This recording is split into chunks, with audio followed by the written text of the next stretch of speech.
Hey everyone, in this video we'll be taking a look at M42 Duster Tier 7 American Premium Light Tank. The tank is a celebration reward for Wargaming's 10 years anniversary, and you get it for free if you finished all 6 seasons in the previous year. And if you completed some of the seasons, then you will get the discount accordingly. Before we start looking at the tank, let's quickly go over the setup I'm using for my crew. I'm using Bond Leader, Rapid Loading, Snapshot, Run and Gun, Camouflage Expertise, Situational Awareness, Sixth Sense, Marked Target, and Clutch Braking. I'm using the same crew I was using for T49, T249, and hence the clutch braking, but you could switch it with something else like Track Mechanic or Steady Aim if you like. So let's look at the tank. It is a light tank, so essentially no armor, nothing fancy here. It is a big tank though, so very easy to hit. It is also a anti-aircraft gun or AA tank, you might call it. Overall, the tank has the standard tier 7 view range of 390, does have above average hit points of 920. It is faster as well compared to other tanks. A little bit sluggish, but all tier 7 light tanks, they are sluggish as you are tier 7. So it has all the benefits of comparing it to other tier 7s. However, it does have one flaw. It does not have the pen. It does have very high rate of fire, and as you can see with the setup, my DPM is 4984, and also the accuracy is decent of 0.26, but the problem is the penetration. It is 120 penetration. There is no premium shells, and the armor damage is 35. The shell also only goes up to 875, so not the greatest speed, but it does load. It's an autoloader, 8 shell autoloader, so you can have 280 potential damage per clip, and it takes you 2 seconds to unload the clip, and then you can reload in another 1.5 seconds, or actually 1.62 with my setup. And in total, so in 3.12 seconds, you can do 280 damage if you, of course, pen all your shots. Not that easy to do because of the limited pen. And you can consider it as a tank that just fires every 3.12 seconds. You don't even have to lift your finger from the trigger, as it'll keep firing, especially when you are circling someone towards the end of the game. The tank also has a limitation of only having 3 degrees of gun depression, which does make it difficult to safely shoot enemies, because not only does a bad pen shell velocity, you also end up exposing yourself more most of the time. Even though you're a light tank, if you are not the one spotting, you can aim or use that gun depression without issues. But again, at the same time, the shell velocity and pen isn't great, so you're not really effective long range.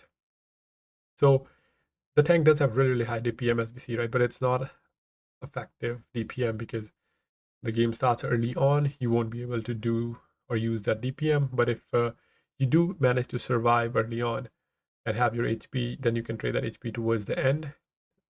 You do struggle penning tier 8s, even tier 7 heavy and mediums friendly.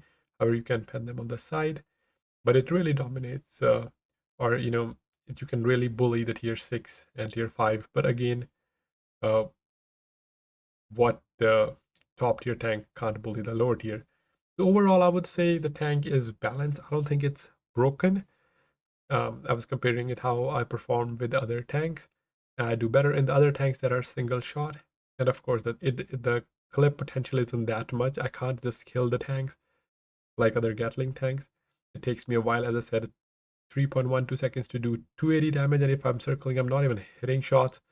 So if I have to do, let's say, 1000 damage, I have to do load 4 times, and that is close to like 12 seconds. And again, I will be getting shot.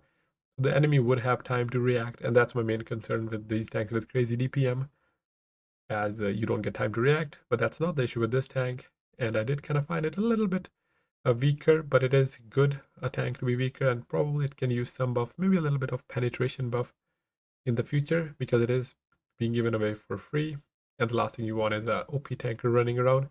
It is okay though, it is fun. Not the best tank though. They could maybe reduce the DPM and increase the pen, or maybe reduce the or increase the reload, and increase the pen. So it's a little bit more consistent. As I said, I kind of feel helpless early on, but towards the end, if they're lightly armored tanks, I feel it is a more fun towards the end of the match, especially killing artillery and stuff as you're continuously firing. The reload or rate of fire is really good. But again, why wouldn't it be? Because the alpha is 35.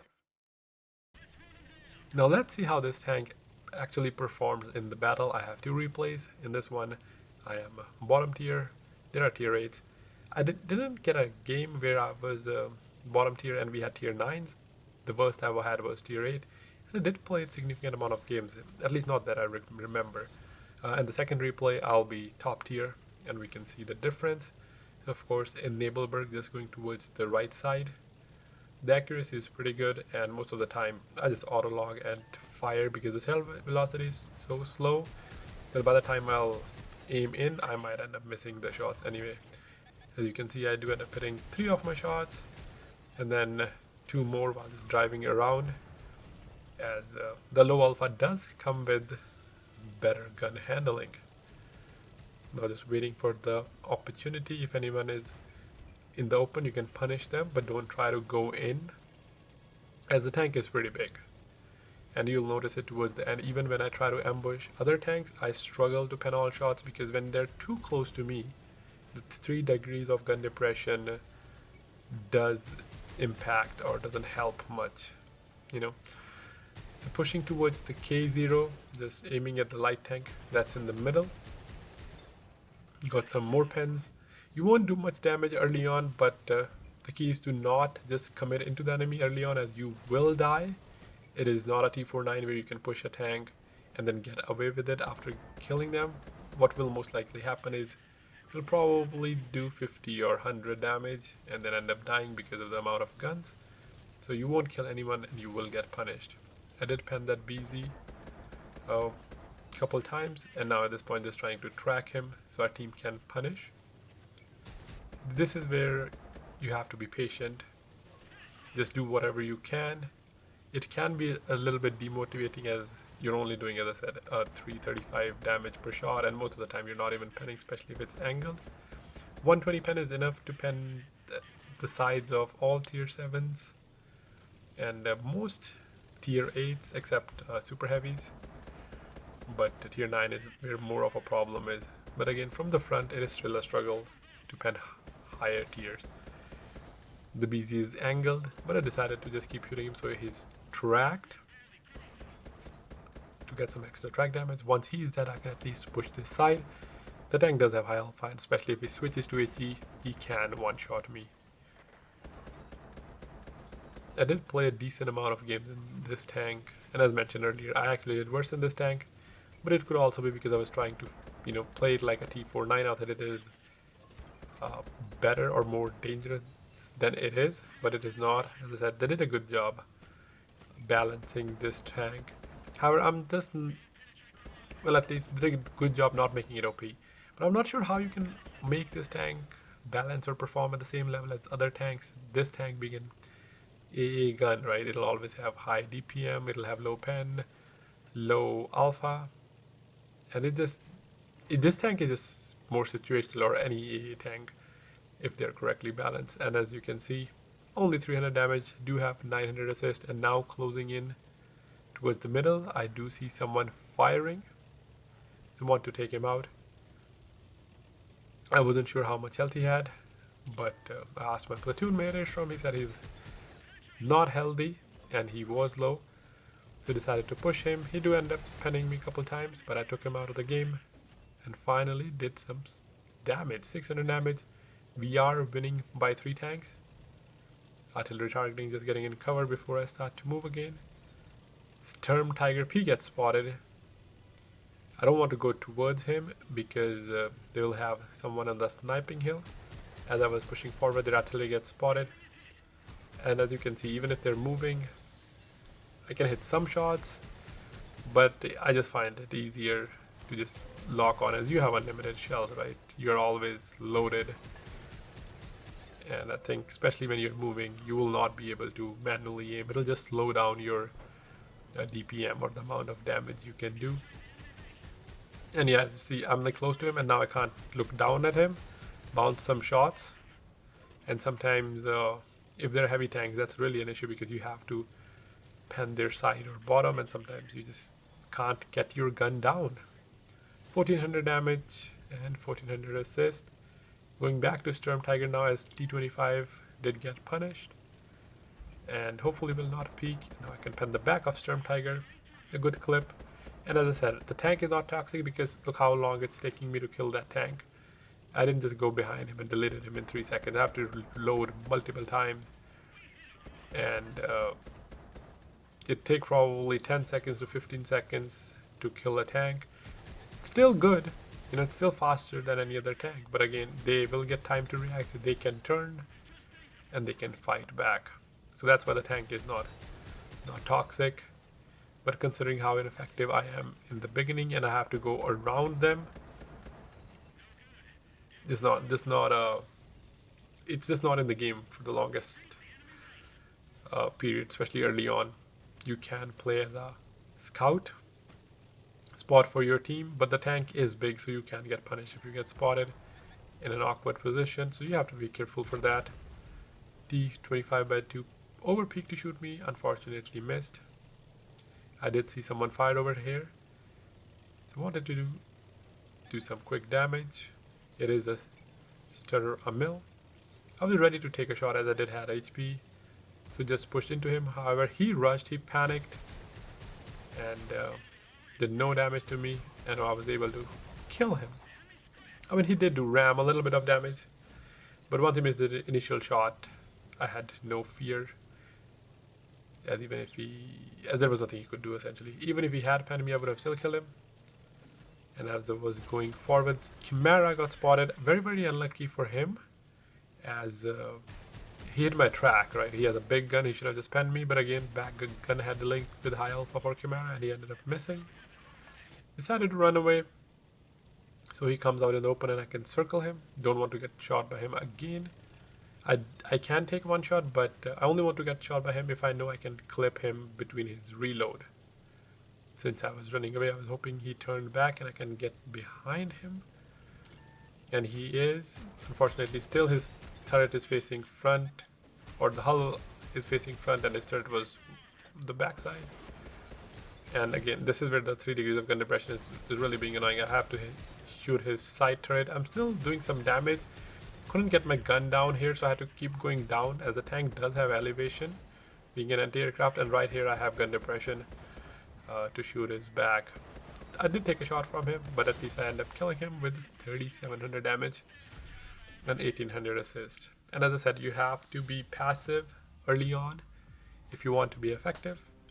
And when the more or less guns are in the game and more angles are open, you can be more aggressive. But still, you have to make sure you find isolated targets and only challenge those that you can take out. Don't try to take a tank that can just kill you, because every other tank will have a better armor as well as penetration. So now into next game, it is Great Wall. I am top tier. Wanted to go right, accidentally rammed into my teammate. I'm glad that it didn't decided to just punish me. Just going in the middle, and yeah, as I said, this tank does have more HP than your regular tier 7s, as well as it is faster, so I can take extra shots. Not to mention I have the better speed, so I can dodge shots better.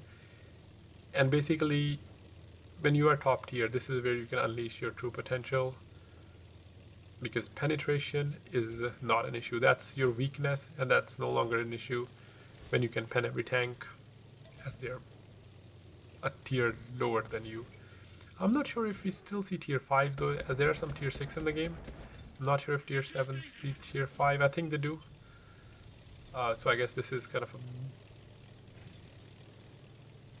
not a super top tier, but still a top tier game. Did some damage to the enemy buster. ARL was spotted. Decided to ignore him to push the other side where my team is pushing. So I can just do, just go with the flow and be the first one in the line, where I can just dish out damage and my team is there to support me. This tank kind of did remind me of Leopard tier 5 light tank. That's the one that's in front of me. Similar, I would say gun. You can do quick burst of damage. It really reloads quick. So that's what it is like. And of course the size is big as well. But again, it is a tier 7. And the Leopard we have is a tier 5. But that's the tank, or the closest tank. However, this has 2 guns and Leopard has 1. M42 gets spotted here. Not trying to aim again because it'll take longer for me to manually aim than to dump the clip. He gets hull down, so I'm not able to hit. I'm hitting the dirt, so getting a better angle so I can punish. Took some damage from him, but do ended up killing him. There is a T25x2 just hiding, waiting for him to fire. As soon as he fires, I can now start punishing him. And as you can, he's already dead. Currently, there are a lot of M42 Dusters in the game, so you can't see the true potential of the tank, even for me. We'll have to see how it performs after, once it's settled down. But currently, as I said, it's balanced, and if not, a little weaker compared to other tanks when you're facing tier 8s. It would be nice, as I said, if they can do a little bit of rebalance, reduce the DPM a little bit and increase the interclip. Or sorry, increase the reload. Can keep the interclip the same. Another tank spotted, Fury, and as you can see, he's not even fast enough to rotate his turret to catch me.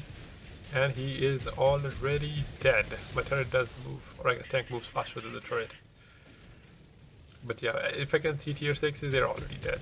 They don't have the DPM. Usually they have like 2000, 2500 DPM, everything equipped. They can't handle a tank that has same HP as them, but much better DPM. And because it is an auto cannon, I can also do a lot of module damage and set them on fire, even though per shell the module damage is not much. But again, if you're shooting so many shells, they're bound to lose some modules, maybe ammo rack, fuel tank, and it has happened. Not that much, but I guess if you really want to try that, you can also put your last skill as Deadeye to increase the module damage. Just pushing in. Unfortunately, our team is capping, so not much time left for me. VK is here, so just getting around him, hoping to do as much damage as I can before we cap out. Another medium was spotted, or in fact a heavy. He goes down. 22 seconds remaining to the cap. OI is pushing forward. Unfortunately, no shot for him. But you gotta see what the point I was trying to make, that when you're top tier, you can just run wild. Of course, the only thing you have to make sure is you're challenging one guy at a time, not two, as you do not have crazy burst damage. It takes time, but you can kind of match up with the ability and do well. So that is it for this video. Let me know what you think of the tank. Did you get it for free, or if you're planning to buy it on discount? It is tier 7, so depending on if you play or not, you can get it. That's it for now.